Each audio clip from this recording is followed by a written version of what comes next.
Hi, my name is Jonathan Hurs. I'm the founder and executive director of Included, a nonprofit organization, and I'm here to talk with you today about the future of cities.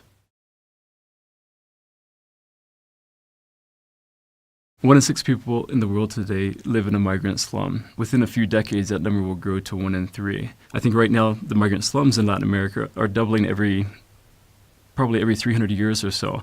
If you look at Asia, where it's a very current issue, they're doubling every 30 to 60 years or so. What happens is that they're expecting a better quality of life. When they are hoeing their plot of land in the village where their family has been for hundreds, if not thousands of years, they are probably going to look down at their 5-year-old daughter and say, this is no life for the 21st century. They have TV now, they have radio now, and so they can see the possibility of what could be. When they come into the cities, they suddenly bounce back on the edges and land in these informal migrant slums because they're an outsider. They're not able to access formal health care, formal education, formal housing, formal employment.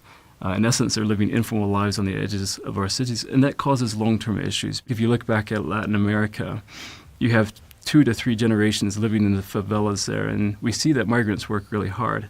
They take advantage of opportunity. They do really well. Why aren't they moving up at least into the lower middle class?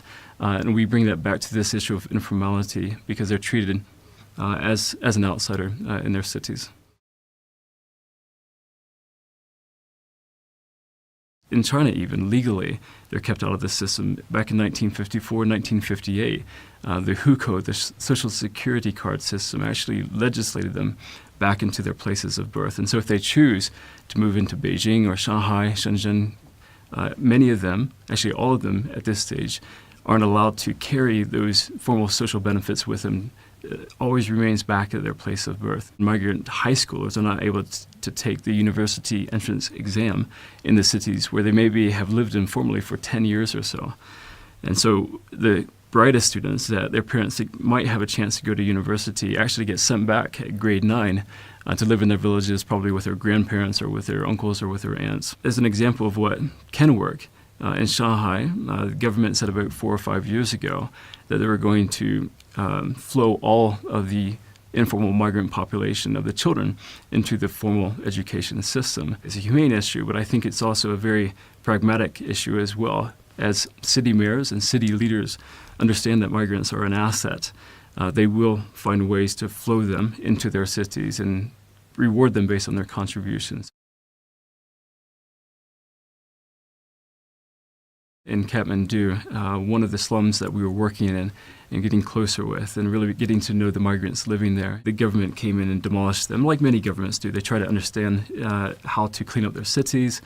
They don't always understand what the best approach is, and that's their solution. Within probably 6 hours or so, they set up new tents, new tarps, new bamboo structures just to the side, and a year and a half later, they're still there. It's a very complex issue, and so I think the way that we can all try to support and help governments who are open, and many of them are, to trying to find a better way is to give them examples of what might not have worked in the past, but other examples too of what has actually seemed to work in the last 4 or 5 years. I think Latin America, in particular Brazil, have given the world wonderful examples of things that might work. After that, it comes down to very pragmatic solutions and hopefully empirical in nature, but actually at the very beginning to catch our attention, to hook our attention, we all need to be inspired.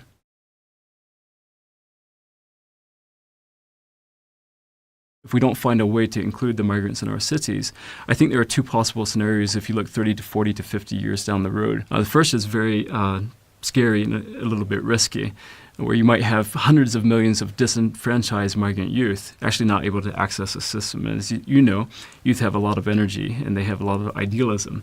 And there's a lot of activity and action that they will take if they feel like they're not being treated fairly. The second scenario, I think, is a much brighter one, and I think is much more possible than the first scenario. And that's one where migrants are recognized as an asset. They help build the cities, they help grow the economies, they help provide the diversity that's so important to make a very strong city. Either way, we need to include them.